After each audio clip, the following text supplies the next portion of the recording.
हाय दोस्तों, अपना जो आरओईओ का एग्जाम डेट है वो बिल्कुल डेट जो नजदीक आ चुकी है। अपना जो एग्जाम डेट है वो 14 मई को है। कब है? 14 मई 2023 को है। एडमिट कार्ड जो है नेक्स्ट वीक एडमिट कार्ड आपके आ जाएंगे। तो आपका जो रिवीजन जो है आरओईओ के अपने 400 क्वेश्चन बनाए हैं, मैक्सिमम 400 क्वेश्चनों में से आपके पूरे के पूरे 40 के 40 क्वेश्चन देखने को यहां से मिल जाएंगे। तो आरओईओ का जो टेस्ट पेपर है ये अपना 15 नंबर का टेस्ट पेपर है। कितने नंबर का पेपर है? 15 नंबर का है, जिसमें 7 तो आरओईओ के डाले गए हैं और 8 जो पेपर हैं वो राजस्थान जीके जीएस के डाले गए हैं। राजस्थान के जो जीके जीएस के जो पेपर हैं वो आपके ओल्ड पेपर 2 साल का जो पेपर मटेरियल होगा राजस्थान के अंदर जो भी एग्जाम लगी है 2 साल का जो मटेरियल है वो डाला जा रहा है। इसके साथ साथ करंट का जो है 1 साल का करंट जो है बेसिक जो अच्छा है इंपॉर्टेंट आने वाला है वो उठाया जा रहा है, जहां से आपको क्वेश्चन देखने को मिलेंगे। ठीक है, तो मॉडल पेपर है राजस्थान नगर पालिका अधिनियम है। राजस्थान नगर पालिका अधिनियम में देखिए इसमें अपन ने क्या ले रखा है। ये जो पेपर सेट है इसके अंदर अपन ने ले रखा है अध्याय 12 का जो अध्याय है, अध्याय 12 का अध्याय क्या कहता है? नगर पालिका की शक्तियां और अपराध। क्या कहता है? नगर पालिका की शक्तियां, नगर पालिका की शक्तियां और अपराध। यदि आप कोई अपराध करते हो तो उसके लिए जुर्माना, और क्या क्या वो नगर पालिका की शक्तियां हैं। प्लस में इसके साथ एक चीज और ऐड कर दी गई है, वो कर दिया गया है राजस्थान नगर पालिका का जो अपना कार्य संचालन नियम है 2009 का, वो कर दिया है। क्या कर दिया है? नगर पालिका कार्य संचालन नियम जो है 2015 का 2009 का जो कार्य संचालन नियम है उसके भी पूरे के पूरे क्वेश्चन इस पे मॉडल पेपर के अंदर उतार दिए गए हैं। दो टॉपिक आपके एक साथ कंप्लीट हो जाएंगे। आपका क्रय और जो संपत्ति क्रय अधिनियम था 1974 का, जो 27 दिसंबर 1974 से लागू हुआ था, वो उसके पूरे क्वेश्चन करवा दिए गए हैं ऑलरेडी। देखिए ये एग्जाम है तो आपका जो अंतिम घड़ी है वो आ चुकी है 14 मई। अभी 20 दिन बचे हैं, तो 20 दिन के अंदर आप जितना ज्यादा हो सके क्वेश्चन रिवाइज करो और मॉडल पेपर है उनको सोल्व करो। ठीक है, और सफलता की ओर बढ़ते कदम 14 मई जो है वो आपकी सफलता की डेट जो है वो सुनिश्चित करेगी, तो उसकी तरफ बढ़ते कदम है। तो अभी और भी मॉडल पेपर आपके सामने आ जाएंगे। देखते हैं क्वेश्चन क्या क्या है। किस धारा के तहत इस अध्याय के अंदर अपन ने लिया है कि जो अध्याय 12 नंबर का है नगरपालिका की शक्तियां, नगरपालिका की शक्तियों के बारे में बात कर रहा है और नगरपालिका के अपराध के बारे में बात कर रहा है। इसके अंदर 200 से लेके 297 तक की कुल धाराएं हैं। इन धाराओं के अंदर 200 से लेके और 260 तक की धाराएं अपन ने पहले वाले मॉडल पेपर के अंदर कर ली है। आज जो करेंगे वो 261 से लेके 297 तक की धाराएं, प्लस में जो अपना नियम है वो नियम भी कार्य संचालन नियम 2009 का है, वो देखेंगे। किस धारा के तहत नहाने के स्थानों का उल्लेख किया गया? नहाने के जो स्थान है उनका उल्लेख किस धारा के तहत किया गया है? तो धारा 261 के तहत जो है वो नहाने के स्थान जो है, आपके जो नहाने के घाट है या कोई जगह बनाए गए हैं, सार्वजनिक स्नान घर बनाए गए हैं, उन सब का उल्लेख किस में किया गया है? धारा 261 के अंदर। अगला देखिए, यदि आप नगरपालिका की अनुमति के बिना जल को प्रदूषित करते हुए पाए जाते हो तो आपके ऊपर कितना जुर्माना लगेगा? ये जो है ये धारा 262 के अंदर है, और धारा 262 में आपके ऊपर 1000 से लेके, ध्यान रखना जो जुर्माना जो होता है, तो आप छोटे यदि अपराध करते हो तो उसके लिए 1000 से 2000, मतलब 1000 से 2000 का जुर्माना है। बड़े अपराध यदि आप मकान बना लेते हो, किसी की जमीन पे कब्जा कर लेते हो, नगरपालिका की जमीन पे कब्जा कर लेते हो, वो जुर्माना 50,000 रुपए तक का जुर्माना है। ठीक है, तो ये ध्यान रखना। 1000 से लेके 2000 रुपए तक क्या हो जाएगा यदि आप कोई भी क्षेत्र में, जैसे मान लो कोई नदी का पानी है, कोई नहर का पानी है, उसको गंदा करते हुए पाए गए तो आप पे 1000 से 2000 रुपए का जुर्माना लगेगा। अगला क्वेश्चन कहता है कि नगरपालिका क्षेत्र में कितने गज की दूरी तक स्वामी के घर से गंदा पानी पेड़ या कुआं में या कोई तालाब में इकट्ठा नहीं होना चाहिए। यहां पे आपका घर है तो ये 100 गज की दूरी होनी चाहिए। कितनी दूरी होनी चाहिए? 100 गज की दूरी होनी चाहिए। उसके अंदर कोई पेड़ लगा हुआ है या कोई कुआं है या कोई तालाब है तो गंदा पानी नहीं भरना चाहिए। आपको नगरपालिका लिखित नोटिस देगी, उसके बाद आपको वो साफ करवाने पड़ेंगे। यदि आप साफ नहीं करवाते हो तो नगरपालिका साफ करेगी, प्लस में कर बकाया के रूप में आपसे पैसे ले लेगी। तो वो 100 मीटर की दूरी होती है। ठीक है, तो ये मीटर की। और यदि आपका नाली की बात कर रहे हैं, नाली कहां से स्टार्ट होती है? 200 से लेकर 225 की जो धाराएं हैं उसके अंदर नालियों के बारे में जिक्र किया गया है। और नालियों की बात करते हैं तो वो 50 फीट की दूरी पे होनी चाहिए, फीट की दूरी पर होनी चाहिए। यदि नगरपालिका की जो नाली है वो अपने घर की नाली से कितनी दूर होनी चाहिए, 50 फीट की दूरी पे होनी चाहिए। यदि बात करते हैं कितने मीटर एरिया जो है वो गंदा नहीं रख सकते, 100 मीटर का एरिया अपन गंदा नहीं रख सकते, ठीक है। अगला क्वेश्चन देखिए, धारा 264 के तहत खेती या खाद, खेती हो या खाद का प्रतिषेध कर रहे हो, जैसे कोई गंध देने वाली खाद आ रही हो, कोई बुरी चीज की खेती हो रही हो, उसको नगर पालिका प्रतिषेध करती है, रोकती है। लेकिन 5 वर्षों से उस क्षेत्र के अंदर कृषि हो रही है, तो आपको क्या करेगा, उस कृषि को रोकने के लिए नगर पालिका जो है वो आपको प्रतिकर देगी, किसानों को पैसे देगी, ठीक है। यदि 5 सालों से खेती हो रही है उस क्षेत्र में उस चीज की, तो खेती आपकी रोकी जाएगी, तो आपको प्रतिकर नगर पालिका देगी। और यदि आपका इस टाइप से नहीं हुआ तो देखिए ये कौन देता है प्रतिकर, ये प्रतिकर नगरपालिका देगी और नगरपालिका निधि में देगी। नगरपालिका निधि का उल्लेख करते हैं तो ये कितनी की धारा में आती है, धारा 15 के अंदर नगरपालिका, सॉरी धारा 79 के अंदर नगरपालिका निधि आएगी। नगरपालिका निधि की बात करते हैं तो धारा 79 के अंदर नगरपालिका निधि आती है, ठीक है। मिथ्या घोषणा आती है धारा 15 में। आगे देखिए, धारा 265 के तहत दुर्गंध पूर्ण कोई खाद है जो बहुत ज्यादा बदबू मारती है, नाक चिढ़ाने वाली बदबू मारती है, कोई आदमी उसको अपने खेती में उपयोग लेता है तो या उसका भंडारण करता है, इकट्ठा करता है, तो उसके ऊपर जुर्माना कितना किया गया है, तो उसके ऊपर जुर्माना जो किया गया है, दुर्गंध पूर्ण खाद के ऊपर जुर्माना जो किया गया है वो 1000 से लेकर 2000 रुपए तक का जुर्माना इसके ऊपर किया गया है। आगे देखिए, क्षोभकारी खेलों से सम्मिलित होगा। क्षोभकारी खेल क्या होते हैं, जो दूसरे को हानि पहुंचाते हो, किसी दूसरे को हानि पहुंचाते हो, दूसरा कोई व्यक्ति है, उस आदमी को कोई यदि हानि पहुंचाती है, उस खेल को क्या बोला जाएगा, क्षोभकारी बोला जाएगा। और क्षोभकारी जो खेल है वो आपका 266 की धारा के अंदर उल्लेख है, 266 की धारा के अंदर उल्लेख है। और क्षोभकारी यदि आप खेल खेल रहे हो तो आपके ऊपर 500 से लेकर 1000 रुपए का जुर्माना आपके ऊपर लगेगा। क्यों, क्या लगेगा, जुर्माना जो है 500 से लेकर 1000 रुपए का जुर्माना लगेगा। तो यदि आप पतंग उड़ा रहे हो, पतंग उड़ाने से किसी दूसरे की गर्दन भी कट सकती है, पशु पक्षियों को भी हानि होती है, ये भी इसमें आएगा। पटाखे चलाते हो, पटाखे कोई भीमसिंह हुए जो बरात कमाए, जहां हाथ में वो सूतले वाला पटाखो लेके बजा दी, तो उससे खुद की भी हानि होती है और दूसरे की भी हानि होती है। अग्नि गुब्बारे, आजकल अग्नि के गुब्बारे जो उड़ाते हैं तो वो अग्नि गुब्बारे भी इसमें आएंगे। तो सभी के सभी जो आपका करेक्ट 4 नंबर आंसर हो जाएगा। क्षोभकारी खेलें 266 में आएंगी। यदि दूसरे को हानि आप पहुंचाते हो 500 से लेके 1000 रुपए का, वो 500 से लेके 1000 रुपए का आपके ऊपर जुर्माना किया जाएगा, ठीक है। अगला क्षोभकारी खेल, क्षोभकारी खेल के अंदर 100 से 500 का जुर्माना होता है, 100 से लेके 500 का जुर्माना होता है। कितना होता है, 100 से लेके 500 का, क्योंकि छोटा जुर्माना है। क्षोभकारी खेल, पतंग उड़ाना, ये सब करना छोटा खेल है, इसलिए जुर्माना इसका क्या होगा, छोटा होगा, ठीक है।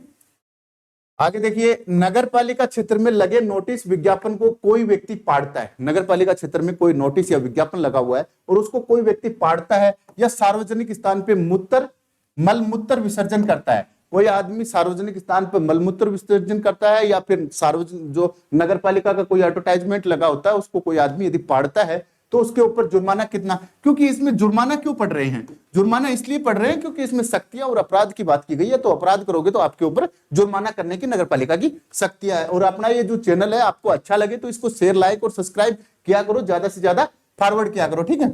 आगे देखिए, तो मलमूत्र विसर्जन का तय जुर्माना कितना होगा, तो जो तय जुर्माना होगा यदि आप सार्वजनिक स्थान पे मलमूत्र विसर्जन करते हो या फिर कोई विज्ञापन यदि नगरपालिका का पाड़ देते हो तो आपके ऊपर 1000 से लेके 2000, देखिए सारे जुर्माने जो हैं 1000 से 2000 आ रहे हैं। पतंगबाजी वाला जो है वो कितना है, 100 से 500 का जुर्माना है, तो याद हो जाना चाहिए मेरे ख्याल से। आगे धुएं को खपा देने का उल्लेख है। धुआं क्या होता है कि नगरपालिका क्षेत्र या उसके बाहर के क्षेत्र में यदि कोई कारखाने आप चला रहे हो तो कारखाने किसके अंडर में आएंगे, राज्य सरकार के। लेकिन नगरपालिका उसके ऊपर क्या लेगी, टैक्स लेगी। क्या लेगी, टैक्स लेगी। कौन सा लेगी, पर्यावरण प्रदूषण का, पर्यावरण प्रदूषण का आपके ऊपर टैक्स कौन लेगी, नगरपालिका लेगी। तो इसलिए क्या कह रही है कि उस धुएं को आप खपा दो या उसके ऊपर टिन सेट लगा दो, कुछ भी कर दो, वो धुआं बाहर नहीं निकलना चाहिए, लोगों को आना नहीं चाहिए। तो ये आपके धारा 268 जो है आपका डी नंबर का करेक्ट आंसर हो जाएगा। धारा 268 में धुएं को खपाने की बात की गई है, ठीक है। आगे देखिए, यदि आप धुएं को नहीं खपाते हो तो आपके ऊपर 1000 से लेकर 2000 रुपए का जुर्माना भी होगा। बाजार, वधशालाएं या कारोबार जहां पे आप धंधा वगैरह करते हो, दुकानें चलाते हो या कोई और भी बिजनेस करते हो, से संबंधित अपील 30 दिनों के अंदर कहां होगी। अपील कहां होगी? यदि बाजार की, वधशालाओं की और कारोबार की बातें कर रहे हैं तो 30 दिनों के अंदर अपील आपकी कहां होगी? राज्य सरकार के पास, राज्यपाल के, कलेक्टर के पास, जिला न्यायालय के पास। तो आपकी अपील जो है वो कहां पे होगी? कलेक्टर के पास। किसकी होगी? यदि मामला बाजार का है, यदि मामला वधशाला का है, वधशाला समझते हो ना, जहां बकरे मुर्गे कटते हो, है ना, वधशाला का है। यदि मामला कारोबार का है, कारोबार का, इसके साथ साथ यदि मामला रास्ते का है, रास्ते का भी यदि आपका कोई मामला उलझन है तो वो भी अपील आपके 30 दिनों के भीतर भीतर कहां पे होगी? कलेक्टर साहब के, डीसी के पास होगी। और डिस्ट्रिक्ट कलेक्टर जो होगा उसका निर्णय क्या होगा, है ना, निर्णय अंतिम होगा। क्या होगा? डिस्ट्रिक्ट कलेक्टर का निर्णय जो होगा वो अंतिम माना जाएगा। ठीक है, उसके खिलाफ आप किसी भी कोर्ट के अंदर नहीं जा सकते, प्रसंगत नहीं है। आगे देखिए, नगर पालिका द्वारा बाजार की दुकानों की नीलामी कितने समय तक होगी? नगर पालिका यदि कोई मार्केट बना देती है या बनाया मार्केट, यदि अपनी नगर पालिका क्षेत्र में आने वाली छोटी छोटी दुकानें होती हैं, बड़ी दुकानें होती हैं, तो उनकी नीलामी जो होती है वो कितने समय के लिए करती है? देखिए, दारू के ठेकों की नीलामी पहले 1 वर्ष के लिए होती थी, अभी भी 1 वर्ष के लिए होती है। ठीक है, पहले 2 वर्ष के लिए होती थी। उसी हिसाब से नगर पालिका यदि कोई दुकानें बनाती है तो उसको टेंडर बेस पे छोड़ देती है या डीएलसी रेट पे या कैसे भी उसका एक फिक्स किराया करके 1 वर्ष के अंदर उनकी क्या करती है? नीलामी करती है। अगले वर्ष के बाद उसकी नीलामी किसी दूसरे आदमी को दे दी जाती है। तो 1 वर्ष से जो कम समय होगा उसके अंदर क्या की जाती है? नीलामी की जाती है। आगे देखिए, नगरपालिका सीमाओं के बाहर वधशाला खोलने की अनुमति लेनी होगी। नगरपालिका सीमा जो है उसके बाहर यदि, देखिए अंदर की बात करते हैं, नगरपालिका के अंदर तो आपको नगरपालिका से अनुमति लेनी पड़ेगी। मास्क को ढक के ले जाना पड़ेगा, किसी दूसरे के ऊपर वो नहीं पड़े, अलग टाइप, अलग साइड के अंदर आपका बाजार होगा, इस टाइप की बातें अपने पीछे पड़ी थी। तो अंदर यदि बात होती है तो नगरपालिका से अनुमति, और यदि नगरपालिका के बाहर की बात करते हैं तो फिर स्टेट गवर्नमेंट से अनुमति आपको लेनी पड़ेगी। साथ में यदि आप कहीं पे मूर्ति लगाते हो, मूर्ति चाहे वो नगरपालिका क्षेत्र में लगाओ या बाहर लगाओ, यहां पे आपको स्टेट गवर्नमेंट के पास क्या करना पड़ेगा? परमिशन लेनी पड़ेगी। मूर्ति लगाने, यदि बिना परमिशन यदि आपने मूर्ति लगा ली है तो उसके ऊपर आपके 25,000 से लेके 50,000 रुपए का जुर्माना रखा गया है। साथ में 3 माह से लेके 3 वर्ष तक कैद की बात की गई है, साधारण कारावास की बात इसके अंदर की गई है। ठीक है, तो देखिए आप जो है वो कलेक्टर साहब से क्या कर सकते, वधशालाएं जो सीमाएं की बात करते हैं तो अनुमति लेनी होगी। नगरपालिका सीमा के बाहर की बात करते हैं तो राज्य सरकार से आपका 2 नंबर का करेक्ट आंसर हो जाएगा, या राज्य सरकार का कोई भी अपराधिक अधिकारी से आपको अनुमति लेनी होगी। कितना इजी है, बहुत जल्दी जल्दी एक कहानी टाइप में पूरा का पूरा समझ में आ गया। मुझे तो धारा वाइज याद हो रहा है।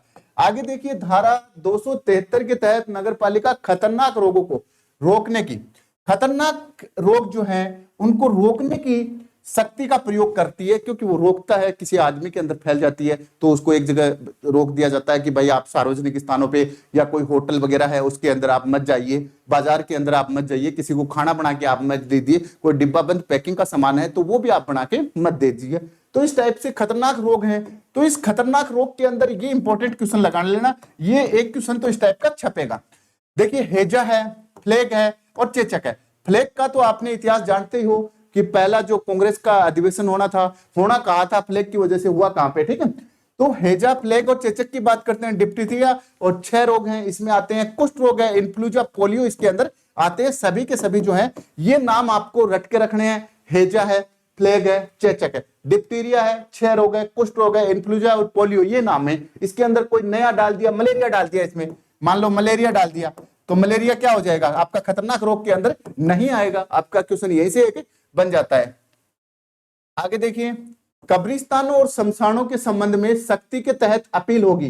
कब्रिस्तान प्लस शमशान घाट जो होंगे, कब्रिस्तान जो होते हैं मुस्लिम समुदाय के लिए और शमशान घाट हिंदू समुदाय के लिए बनते हैं, के संबंध में अपील आपको करनी है तो वो किसको करोगे? कलेक्टर को करोगे, राज्य सरकार को करोगे, मुख्यमंत्री को करोगे या नगर पालिका को करोगे? देखो उस टाइम पे क्या होता है कि आप राज्य सरकार के पास नहीं जा सकते, न्यायालय के अंदर तो इस टाइप का कोई मामला जा ही नहीं सकता। मुख्यमंत्री और नगरपालिका के पास आप जा सकते हो, मुख्यमंत्री के साथ आप जा नहीं सकते। तो कलेक्टर साहब जो होते हैं, डीसी जो होते हैं, वो क्या करेंगे? आपका जो फैसला होगा कि भाई यहाँ पे क्या बनेगा, डीसी जो है आपके, डीसी जो डिस्ट्रिक्ट कलेक्टर जो है, डीसी जो है वो क्या करेंगे? आपके कि भाई यहाँ पे आपका शमशान घाट बनेगा, ये कब्रिस्तान बनेगा, या इन दोनों की जगह फिक्स जो होती है वो कौन निर्धारित करते हैं? कलेक्टर साहब करते हैं, और इनका जो निर्णय होता है वो अंतिम होता है। ठीक है, अगला देखिए, धारा 200 धारा 280 के तहत नगरपालिका क्षेत्र में मृत पशु की बात करते हैं। कोई क्षेत्र आप, क्योंकि नगरपालिका की अनुमति के बिना तो आप चौपाया जानवर रख ही नहीं सकते। ठीक है, कि शवों को हटाया जाना का तात्पर्य क्या है? कोई जानवर मर गया, गाय मर गई या कोई और पशु मर गया, तो उसके शवों को कैसे हटाया जाएगा? यदि आप, सबसे पहले तो नगरपालिका का जो क्षेत्र है, नगरपालिका का जो क्षेत्र है उसके बाहर 2 किलोमीटर आपको फेंकना पड़ेगा। दूसरी बात, वहां पे कोई बस्ती नहीं रहनी चाहिए, खाली जगह वहां पे होनी चाहिए।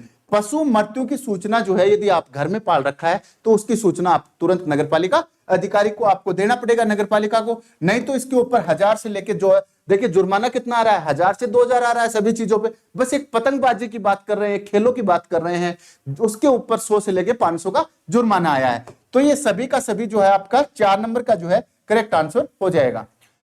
आगे देखिए, कोई व्यक्ति संक्रमित बीमारी से पीड़ित है। संक्रमित क्या होता है? किसी दूसरे को टच करने, टचेबल बीमारी से। तो क्या क्या नहीं कर सकता?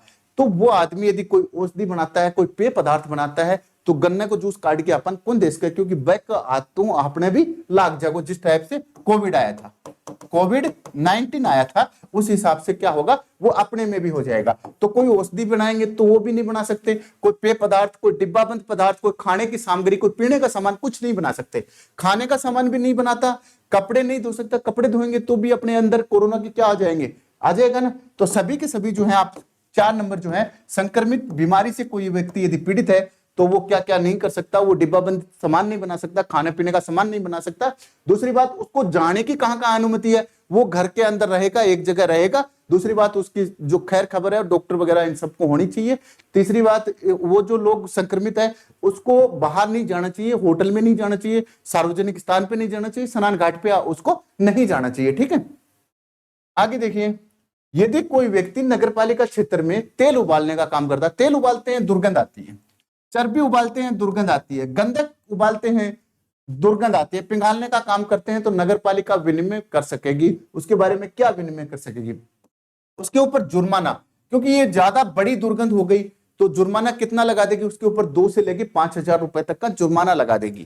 ठीक है, अपील कहां पे होगी? 30 दिन के भीतर, 30 दिनों के भीतर जो अपील होगी वो कहां पे होगी?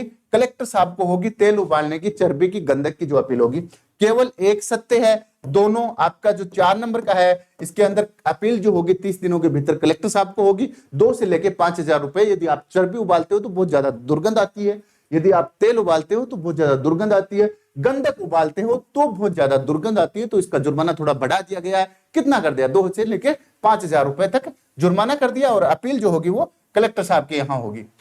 किस धारा के तहत मजदूरों को,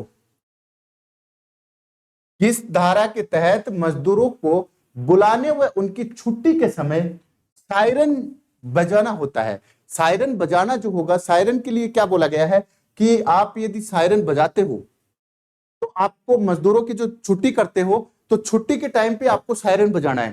ठीक है, छुट्टी करते हो या उनको बुलाते हो या प्रेजेंट होती है तो उस टाइम पे आपको सायरन बुलाना है। तो सायरन जो बुलाओगे तो वो बुलाने का समय जो निर्धारित किया गया है, वो बुलाने का जो समय है वो छुट्टी करते समय और प्रेजेंट के समय, या बीच बीच में 1-1 घंटे के अंतराल पे। 283 की धाराओं में तो सायरन की बात की गई है मजदूरों की छुट्टी के लिए। इसके अलावा आप किसी चीज के लिए सायरन नहीं बजा सकते। यदि आप बजाते हो उसके अलावा, बिना नगरपालिका की अनुमति बिना, अनुमति के बिना, बिना की बात करते हैं ना, अनुमति के बिना यदि आप सायरन बजाते हो तो आपके ऊपर 1000 से लेके 2000 रुपए तक का क्या होगा? जुर्माना होगा। लेकिन हाँ, नगरपालिका एक काम कर सकती है, आपको 30 दिनों पूर्व, 30 दिनों पूर्व आपको नोटिस देगी। आपको 30 दिन पूर्व का नोटिस देके वो सायरन बजाने वाली परमिशन जो है ना वो आपकी रद्द कर सकती है। तो धारा 283 में सायरन पुंगी बजाना है। ठीक है, आगे, यदि नगरपालिका व्यक्ति नोटिस निकालती है, व्यक्ति नोटिस क्या होता है कि किसी एक आदमी का नाम लिख के, उसके बाप दादा का अता पता लिख के उसी एक आदमी के खिलाफ नोटिस निकालना। सार्वजनिक नोटिस पूरे गली मोहल्ले के खिलाफ या पूरी नगरपालिका के खिलाफ नोटिस निकालना सार्वजनिक हो गया। तो वो किन किन को दे सकती है, नोटिस जब निकालती है नगर पालिका तो वो किन किन को दे सकती हैं। तो देखिए वयस्क व्यक्ति को, सबसे बड़ी बात तो इसमें बोली गई है कि 18 वर्ष से छोटे बच्चे को नहीं दे सकते आप, छोटे बच्चे को नहीं दे सकते, ये बात इनडायरेक्टली इसके अंदर बोली गई है। 18 वर्ष से ऊपर वयस्क आदमी है आपके घर में, आपकी माता, महिला, बीवी जो भी मिले कोई दिक्कत नहीं है, लेकिन उसकी उम्र 18 से ऊपर होनी चाहिए, देखने में वयस्क लगे, ठीक है, क्योंकि वो पैरामीटर तो लेके जाते नहीं है, कम से कम देखने में 18 वर्ष से ऊपर लगे, या उसको पूछ लें कि आपकी उम्र 18 हो गई क्या। दूसरा, नौकर जो उसके घर में नौकर रह रहा है वो 18 साल से ऊपर का नौकर तो ऑलरेडी मिलता ही है। अधिभोगी, उसका मकान का मालिक या उसका अंदर किराएदार जो होगा, अधिभोगी भोग करने वाला, निवास करने वाला जो होगा उसको दे सकता है। सभी को जो है वो क्या दिया जा सकता है, आपका नोटिस दिया जाता है, व्यक्तिगत नोटिस दिया जाता है। यदि ये आदमी घर पे नहीं मिले, मान लो ये घर पे नहीं है और इसके घर पे ताला लगा हुआ है, ताला लगा है, तो ये क्या करेंगे, आजकल तो घर फोन फान की सुविधा चलने लग गई है, अधिनियम 2009 में आया था। तो देखिए ताला लगा हुआ है तो क्या करेंगे, ताला लगा हुआ है तो दो पड़ोसी बुलाएंगे, दो पड़ोसी बुलाएंगे, उन पड़ोसियों की उपस्थिति में उसके घर पे जो दिखने वाली जगह पे क्या करेंगे, वो दो कॉपियां चिपका देंगे नोटिस की नगर पालिका वाले, ताकि वो या तो फोन करके बता दें या फिर आए गए को पता चल जाए, कोई रिश्तेदार को पता चल जाए तो वो उनको इन्फॉर्म कर सकते हैं, ठीक है। तो इसके अंदर सभी को सभी दे सकते हैं। आगे देखिए, व्यक्तिगत नोटिस की बात अपन ने पहले कर ही ली है। व्यक्तिगत नोटिस की अवज्ञा पर जुर्माना कितना होगा, यदि आप उस नोटिस को पूरा नहीं भरते हो या उसकी अवहेलना करते हो या नगरपालिका की बातें नहीं मानते हो तो आपके ऊपर जुर्माना कितना होगा, 2000 तक का, 2000 से लेके 5000 तक का, 50 रुपए प्रतिदिन के हिसाब से, 50 से 100 रुपए प्रतिदिन के हिसाब से। तो आपके ऊपर जो जुर्माना होगा वो 2000 रुपए तक का, क्योंकि आपने नोटिस की अवहेलना की है इसलिए आपका 2000 रुपए तक का जुर्माना होगा, ठीक है। आगे देखिए, यदि नगरपालिका व्यक्तिक्रम कार्य करेगी तो स्वामी से वसूल करेगी। व्यक्तिक्रम कार्य कौन से होते हैं, किसी आदमी विशेष के पर्सनल कार्य करेगी नगरपालिका, जो है किसी आदमी विशेष के पर्सनल कार्य करेगी। जैसे मान लो मैं हूं, मैं जयपुर रहता हूं, चिड़ावा नहीं रहा, चिड़ावा जो मकान है उसके अंदर क्या करेंगे, लोग बाग जो है उसके अंदर किराएदार रह रहा है, मैं कह दूंगा भाई आप नगर पालिका वालों को, या खाली पड़ा है तो कह दूंगा भाई नाली जो टूटी हुई है उसको आप ठीक कर जाओ, नाली जो है वो ठीक कर जाओ, मेरे व्यक्ति विशेष का मकान ही तो ठीक करके गए हैं, तो क्या वसूलेगी वो मेरे से कम 1000 रुपए का यदि काम होगा तभी वो हाथ में लेगी, 1000 से कम का काम होगा तो वो हाथ में नहीं लेगी, वो आपको खुद को आगे करना पड़ेगा। कुल वे जो होगा, टोटल जो खर्चा हो जाएगा वो खर्चा आपसे लेगी, प्लस में 10% प्रशासनिक प्रभार लेगी कि हमारे अधिकारी जाके वहां पे निरीक्षण किए, खड़े किए, तो उन अधिकारियों का जो 10% ये जो पेमेंट बनती है, जैसे मान लो 40% पेमेंट बन गई, 4000 रुपए बन गई, इसमें 10% और प्लस कर देंगे, 10% प्रशासनिक जो प्रभार है उसको भी ऐड करके आपसे लिया जाएगा, तो चारों के चारों इसमें सही हो जाएगा।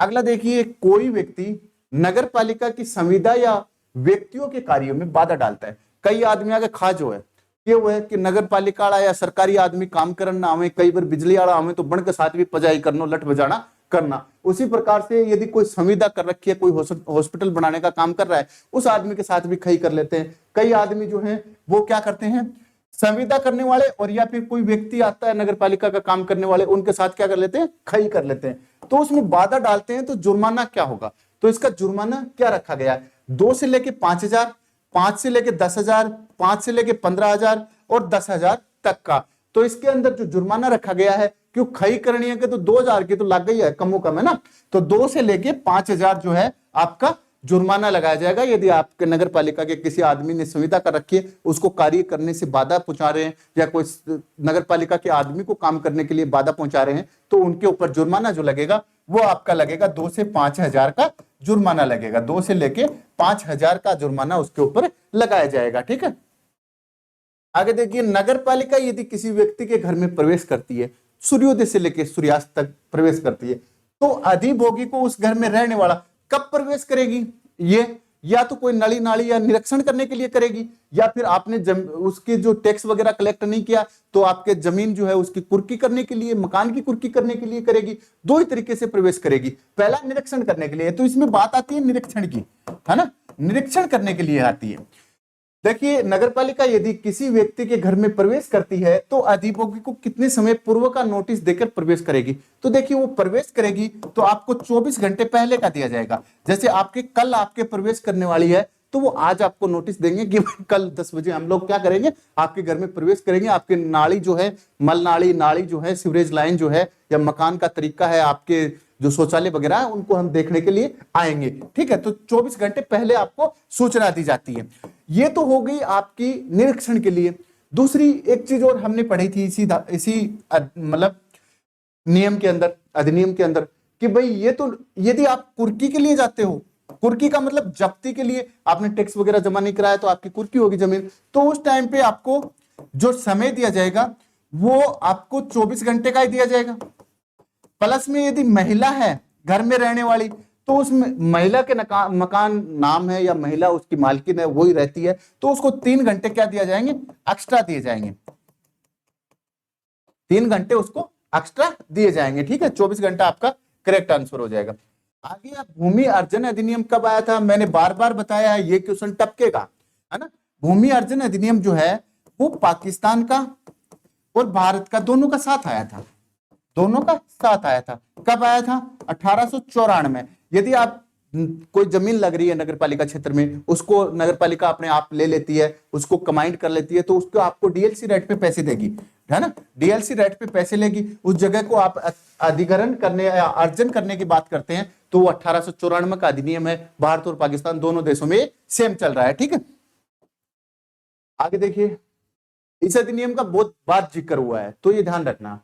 आगे है जोन समिति, है ना, जोनल समिति, क्षेत्र वाइज एरिया समिति जो होती है, वार्ड विकास समिति या सेक्टर समिति की बात करते हैं। 3 समितियां बात करते हैं, जोन समिति, वार्ड विकास और सेक्टर समिति की बात करते हैं। तो इसमें लिए कितनी जनसंख्या होना अनिवार्य होती है, तो यहाँ पे इन तीनों समितियों के लिए 1 लाख से कम जनसंख्या होना जरूरी है, 1 लाख से कम। ठीक है, और यदि 1 लाख से अधिक की बात करते हैं तो वो मास्टर के लिए, मास्टर विकास योजना के लिए। और मास्टर विकास योजना जो होता है उसका कार्यकाल कितना होता है, 20 वर्ष होता है। ठीक है, 20 वर्ष मास्टर विकास प्लान जब आता है तो 20 वर्ष के लिए आता है, और वो जो उसके अंदर आबादी 1 लाख से अधिक होनी चाहिए। और यदि आप विकास समिति की, सेक्टर की या वार्ड की बात कर रहे हो, छोटे क्षेत्र की, तो उसमें 1 लाख से कम जनसंख्या होनी चाहिए। अपना जो इकोनॉमी सर्वे है ना, इकोनॉमी सर्वे 2022-23 का, उसके अंदर बोला गया है, इकोनॉमी सर्वे में स्पष्ट, कि अपने जो 30 शहर हैं, 30 शहर जो हैं, उनकी आबादी जो है इस बार 1 लाख से ऊपर है।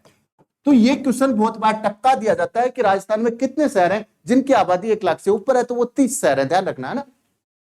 तो 1 लाख से कम हो गया, आपका करेक्ट आंसर 1 हो जाएगा। आगे देखिए, मास्टर विकास योजना के तहत न्यूनतम कितनी आबादी विकासशील क्षेत्र में होनी चाहिए। अब आ गया ना मास्टर विकास योजना। मास्टर विकास योजना की बात करते हैं तो मास्टर विकास योजना के अंदर आपकी 1 लाख मास्टर विकास योजना के अंदर आपकी 1 लाख से ऊपर जो आबादी है वो होना जरूरी होता है। यदि आप महानगर की बात करते हो, महानगरीय विकास योजना की बात करते हो, महानगरीय विकास योजना की बात करते हो, तो वहां पे आपको 10 लाख की आबादी चाहिए। ठीक है, वहां पे 10 लाख की आबादी चाहिए, और वो सेक्टर वाइज चले जाते हो तो वहां पे 3 लाख की आबादी आपको जरूरी होती है। तो आपका करेक्ट आंसर 1 हो जाएगा। नगर पालिका की बैठक होगी, ये अपना नियम चालू हो गया। क्या हो गया, नियम चालू हो गया। नियम कब का, 2009 का। ठीक है, 2009 का जो नियम है वो अपना कार्य संचालन नियम है। क्या नियम है, कार्य संचालन नियम। कार्य संचालन नियम, कार्य संचालन के अंदर तो वही बातें की गई हैं कि कार्य नगरपालिका में किस प्रकार से होता है। ठीक है, वो देख लेते हैं। उस नियम के 14 क्वेश्चन, 15 क्वेश्चन, इतने क्वेश्चन बनते हैं। उसमें 18 तो नाम लिखे हुए हैं, उनमें 14 क्वेश्चन बन गए, 3 के बन नहीं रहे थे। देखिए, नगरपालिका की बैठक होगी, आपको पता है 60 दिनों के अंदर 1 बैठक होनी जरूरी है, और साल की बात करेंगे तो 6 बैठक होनी जरूरी है, या 2 महीने में 1 बैठक होनी जरूरी है। यदि मामला लोक महत्व का है, अर्जेंट का कोई मामला है, तो भी बैठक होगी। अर्जेंट का या लोक महत्व का कोई मामला है तो भी आपके नगरपालिका की बैठक होगी।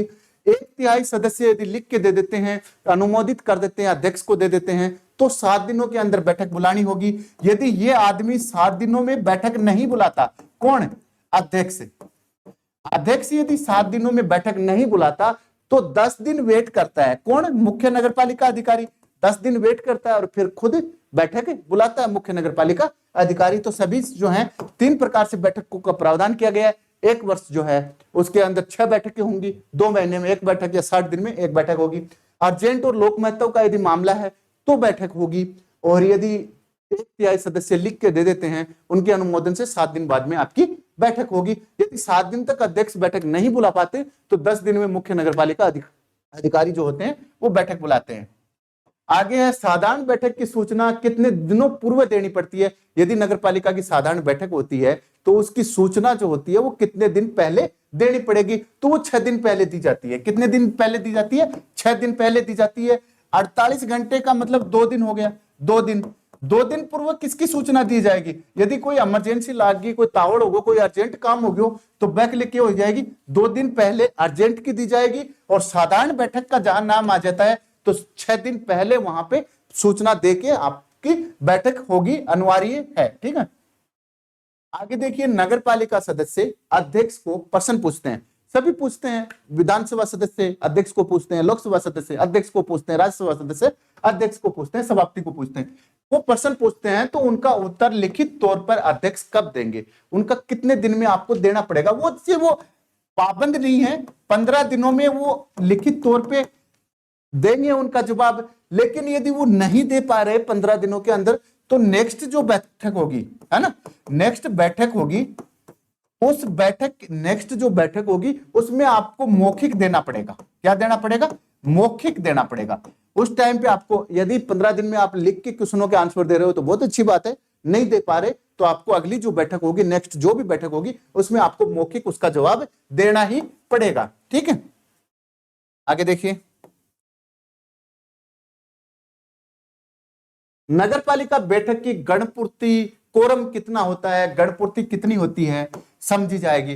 तो 1/3 सदस्य जो होंगे वो नगरपालिका बैठक की कोरम के लिए पर्याप्त हैं। 1/3 सदस्य, जैसे मान लो कहीं पे 100 सदस्य हैं, उसका 1/3 करोगे तो 33 सदस्य आएंगे। तो 33-34 सदस्य जहां पे आ रहे हैं तो वहां पे क्या हो जाएगा आपका, वहां पे आपकी गणपूर्ति कंप्लीट हो जाएगी, वहां पे आप पूरा कार्य प्रोसेसिंग कर सकते हो। ठीक है, आगे देखिए, नगरपालिका बैठक में सदस्यों द्वारा मत देने का ढंग क्या होता है। क्योंकि नगरपालिका की बैठक जो होती है उसमें सदस्य भी मत देते हैं। तो विधानसभा, लोकसभा में हमने देखा लिखित मत भी होते हैं, कुछ गुप्त मत भी देने पड़ते हैं, कुछ हाथ खड़े करके मौखिक मत भी देने पड़ते हैं। वैसे इसके अंदर एक ही मेथड अपनाया गया है कि हाथ खड़े करके, भाई फलाना आदमी इस चीज से सहमत है तो बोले हाँ सहमत है। ठीक है, तो वो सहमत किस चीज से हो जाते हैं? हाथ खड़े करके देना मत का एक प्रावधान इसके अंदर अपनाया गया है। आगे देखिए, नगरपालिका की बैठक का कार्य, नगरपालिका की बैठक का कार्य कौन सी भाषा में होगा। हमने पता है कि विधानसभा की कार्रवाई इंग्लिश हिंदी में होती है। आपका मणिपुर एक ऐसा राज्य है, नागालैंड एक ऐसा राज्य है, नागालैंड सॉरी, है ना, नागालैंड एक ऐसा राज्य है जिसकी अंग्रेजी में होती है।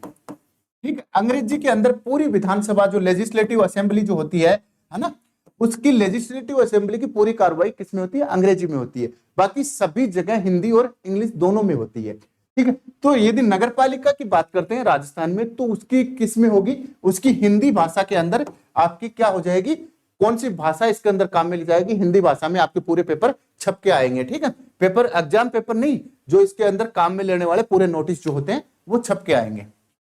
आगे, नगरपालिका की साधारण बैठक में बोलने पर निर्बंध होगा कि आप साधारण बैठक में किन किन चीजों पे नहीं बोल सकते, रोक लगाई गई है। बोला गया है कि कोई मामला किसी भी न्यायालय में चल रहा है उसके ऊपर आपको फैसला देने की जरूरत नहीं है, उस मामले पे आप नहीं बोलोगे। मानहानि, किसी दूसरे की यदि छवि प्रतिष्ठा या किसी प्रकार का लांछन लगाया जाता है या किसी की मानहानि का मामला आता है तो उस मानहानि के मामले पे आप नहीं बोल सकते।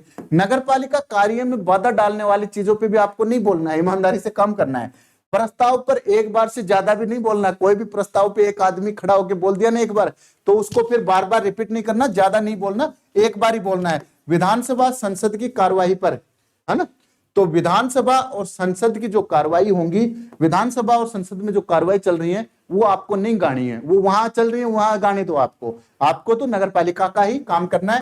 तो इसके अंदर सभी सत्य हैं। ये क्वेश्चन काफी इंपॉर्टेंट बनता है, आने वाला क्वेश्चन है। आगे देखिए, जब कोई सदस्य बैठक में विचाराधीन विषय में, जब कोई सदस्य है और वो बैठक में आ जाए और विचाराधीन विषय में, विचाराधीन क्या चल रहा है उसके ऊपर, किस चीज का, कि भाई उस आदमी ने धनीय हित रखा है, कहीं से पैसों का जुगाड़ उसने व्यवस्था की है, धनीय हित रखता है, तो क्या प्रतिक्रिया होगी उसके ऊपर, क्या प्रतिक्रिया होगी। कोई आदमी यदि गुपचुप कगन पैसा ले रहे हो, कोई और मान लो पैसा को मामलो हित रख रहे हो, कमीशन खा रहे हो, तो क्या होगा। तो विषय पर वो जो उसका विषय चला होगा, विचाराधीन विषय, उस विषय पे वो बोल नहीं सकता, मत भी नहीं दे सकता, केवल सफाई दे सकता है, उस पर मत भी नहीं देगा।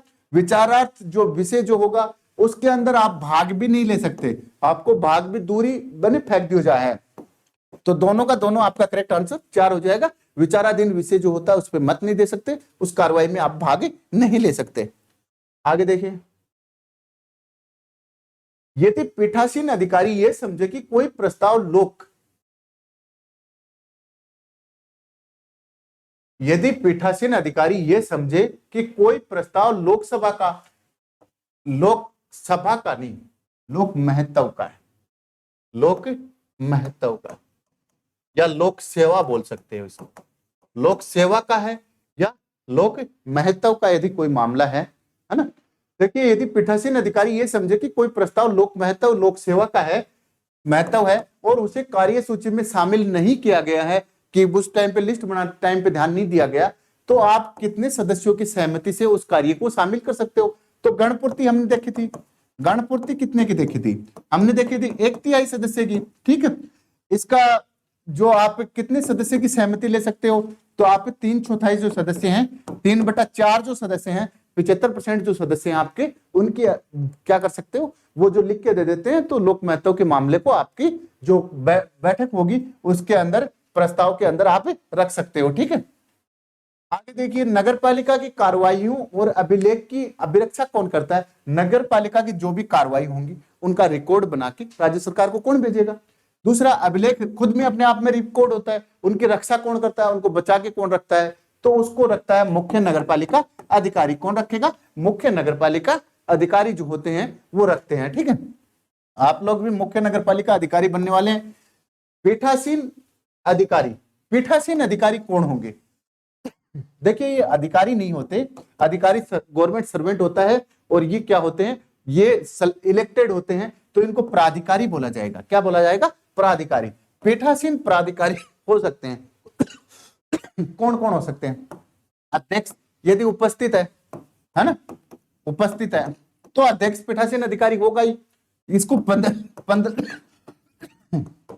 15 दिनों की इसको क्या मिलती है, छुट्टी मिलती है, छुट्टी मिलती है, या 3 बैठकों तक लगातार ये एब्सेंट रह जाता है, तो फिर इसका क्या हो जाता है, पत्ता काट दिया जाता है, ठीक है। अध्यक्ष जो है वो क्या करेगा, यदि उपस्थित है तो अध्यक्ष पीठासीन अधिकारी होगा, यदि अध्यक्ष नहीं है तो उपाध्यक्ष पीठासीन अधिकारी होगा, यदि ये दोनों नहीं है तो कोई भी सदस्य जो होगा उसको पीठासीन अधिकारी बना लिया जाएगा। आपका 4 नंबर जो है वो करेक्ट हो जाएगा, सभी आदमी जो है पीठासीन प्राधिकारी हो सकते हैं। आगे, बैठक में किए गए कार्यवर्त बैठक में जो कार्यवर्त होते हैं, कार्य होते हैं, उनके ऊपर किनके हस्ताक्षर होते हैं। फाइनल रिकॉर्ड किसकी मोहर लगती है, तो फाइनल रिकॉर्ड 2 ही आदमियों की लगेगी, एक तो मुख्य नगरपालिका अधिकारी की और एक अध्यक्ष की। किसकी लगेगी, पीठासीन अधिकारी जो होगा उसकी लगेगी, और एक मुख्य नगरपालिका जो अधिकारी होगा उनकी लगेगी, दोनों की लगेगी। पीठासीन अधिकारी जो कोई भी हो, अध्यक्ष हो, उपाध्यक्ष, सदस्य हो, या फिर मुख्य नगरपालिका अधिकारी, इन दोनों के हस्ताक्षर होंगे। जो भी कार्य नगरपालिका के अंदर किए जाते हैं उनके ऊपर फाइनल रिकॉर्ड हस्ताक्षर यही करते हैं। ये अपना IQ लेवल एकेडमी का लोगो है, इसको ज्यादा से ज्यादा शेयर, लाइक और सब्सक्राइब करें, ठीक है। आगे देखिए, अध्यक्ष से अभिप्रेत है ना, अध्यक्ष किसको बोला गया है, तो देखिए नगरपालिका बोर्ड के अंदर बात करते हैं अध्यक्ष होता है, नगर परिषद की बात करते हैं सभापति होता है, और नगर निगम की बात करते हैं महापौर होता है। ये यदि उपाध्यक्ष की बात करते हैं तो इन सभी में उप लगा दो, उपाध्यक्ष हो जाएंगे। क्या हो जाएंगे, उपाध्यक्ष हो जाएंगे। आगे देखिए, मुख्य नगरपालिका अधिकारी से संबंध है, मुख्य नगरपालिका अधिकारी से अभिप्रेत है, किसको क्या कहा गया। नगर निगम का कोई मुख्य नगरपालिका अधिकारी है, उसको क्या कहा जाएगा, आयुक्त कहा जाएगा। नगर परिषद का जो है उसको भी आयुक्त कहा जाएगा। नगर पालिका बोर्ड का है उसको कार्यकारी अधिकारी कहा जाता है, कार्यकारी अधिकारी उसको कहा जाता है। यदि बात सदस्य की आती है, सदस्य की आती है तो निगम पार्षद होगा। क्या होगा? निगम पार्षद होगा। यदि नगर निगम की बात आती है तो उसके सदस्य को निगम पार्षद कहते हैं। जिला परिषद की आती है तो उसको पार्षद कह देते हैं। और यदि नगर पालिका बोर्ड की बात आती है तो उसको सदस्य बोल देते हैं। क्या बोल देते हैं? सदस्य उसको बोल देते हैं। तो ये ध्यान रखना, यहां से एक क्वेश्चन बनेगा।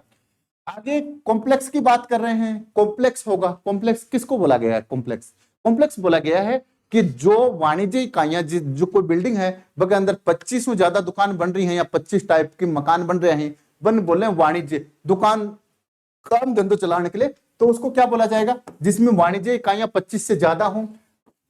आवासीय इकाइयों की बात करते हो, जिस बिल्डिंग के अंदर 10 से ज्यादा फैमिली रह रही हो, आवासीय इकाइयां हो, उसको दोनों को क्या बोला जाएगा? दोनों को क्या बोला जाएगा? कॉम्प्लेक्स बोला जाएगा। ठीक है। अगला देखिए, भवन में शामिल नहीं होगा।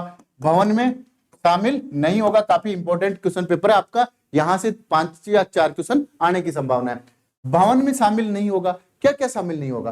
3 मीटर से कम ऊंचाई की दीवार होगी। कोई भी दीवार आपने बना रखी है वो 3 मीटर से कम ऊंची है, या कोई बाड़ लगा रखी है, वो आपके भवन में नहीं आएगी।